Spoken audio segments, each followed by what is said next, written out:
अस्सलाम वालेकुम, मेरा नाम है फ़िज़ा अब्दुल मन्नान। उम्मीद करती हूँ आप सब लोग खैरियत से होंगे। गौहर पब्लिशर में आप सबको खुशामदीद।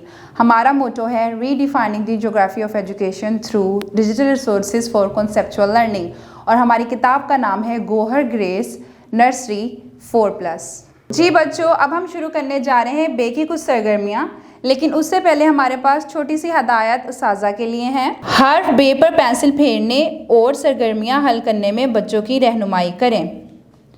अब हम बढ़ते हैं अपनी सरगर्मी की तरफ। सबसे पहले हमारे पास सरगर्मी मौजूद है, बे पर पेंसिल फेरें और ख़ुद लिखें। बे पर पेंसिल फेरेंगे हम कैसे? नुक्तों की मदद से। और वो कैसे लिखेंगे? पहले नुक्ते को मिलाएंगे दूसरे नुक्ते के साथ और इसको लेकर आएंगे आखिरी नुक्ते तक, और यहाँ पे लगाएंगे एक नुक्ता बे के नीचे। बे का एक नुक्ता आता है और वो बे से नीचे होता है। एक बार फिर से लिख के बताती हूँ कैसे लिखेंगे। नुक्ता नंबर 1 से शुरू करेंगे और इसको लेके जाएंगे आखिरी नुक्ते तक, और नीचे एक लगा देंगे बे का नुक्ता। बे ब। यहाँ पे हमारे पास मौजूद है बे की पूरी शक्ल, और यहाँ पे हमारे पास मौजूद है बे की आधी शक्ल, जिसको आप ब भी बोल सकते हैं। और वो कैसे लिखेंगे? नुक्ता नंबर 1 से शुरू करेंगे और लेकर आएंगे आखिर तक, और इसके नीचे भी एक आएगा नुक्ता बे ब। फिर से पहले नुक्ते को आखिरी नुक्ते से मिलाएंगे और यहाँ आएगा एक नुक्ता बे ब। अब हम छोटा बे लिखेंगे दोबारा से नुक्तों की मदद से। यहाँ से शुरू करेंगे नुक्ते से और इसको लेकर आएंगे आखिर तक इस तरह से, और इसके नीचे एक लगा देंगे नुक्ता बे ब।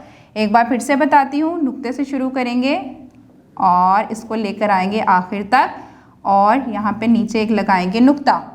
इस तरह से बाकी की सरगर्मी किसी बड़े की मदद से मुकम्मल करें। अब हम बढ़ते हैं अपनी दूसरी सरगर्मी की तरफ, जो कि है तस्वीर के दुरुस्त नाम पर टिक का निशान लगाएं। हमें क्या करना होगा? यहाँ पे आप देख सकते हैं कि ये बर्गर बना हुआ है और यहाँ पे टिक भी बर्गर के ऊपर ही किया गया है। यहाँ पे हमारे पास मौजूद है बंदर, और यहाँ पे बंदर कहाँ लिखा हुआ है? ये है बे ज़बर ब, लाम ईली बिल्ली, ये है बे नून दाल रे दर बंदर। तो हमें किस पे टिक करना है? बंदर पे टिक करना है, क्योंकि यहाँ पे हमारे पास तस्वीर में बंदर मौजूद है। यहाँ पे हमारे पास मौजूद है बेर, और यहाँ पे 2 नाम मौजूद है। पहले नंबर पे है स्ट्रॉबेरी और दूसरे नंबर पे है बेर। तस्वीर हमारे पास किसकी है? बेर की। तो हम बेर पे टिक करेंगे। ये तो आप सबको पता है, ये है बस, और बस कैसे लिखी जाती है? बे ज़बर सीन बस।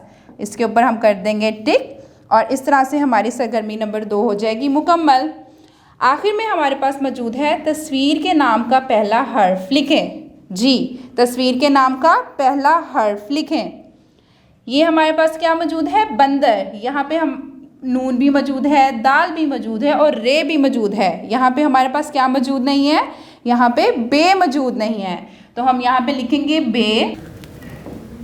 बे लिखेंगे इस तरह से, और नीचे एक लगाएंगे नुक्ता बे बंदर। यहाँ पे हमारे पास मौजूद है बर्गर, बर्गर। बर्गर में हमारे पास दोबारा से क्या मौजूद नहीं है? बे मौजूद नहीं है। यहाँ पे हम दोबारा से लिख देंगे बे रे और एक नुक्ता लगाएंगे बे का, रे गा फ्रेगर बर्गर। जी, इस तरह से हमारी सरगर्मी नंबर 3 हो जाती है मुकम्मल। उम्मीद करती हूँ कि आपको बे की सरगर्मियाँ समझ में आ गई होंगी। किसी बड़े की मदद से दोहराते रहें ताकि रवानी बनी रहे। अगली वीडियो तक के लिए अल्लाह हाफ़िज़।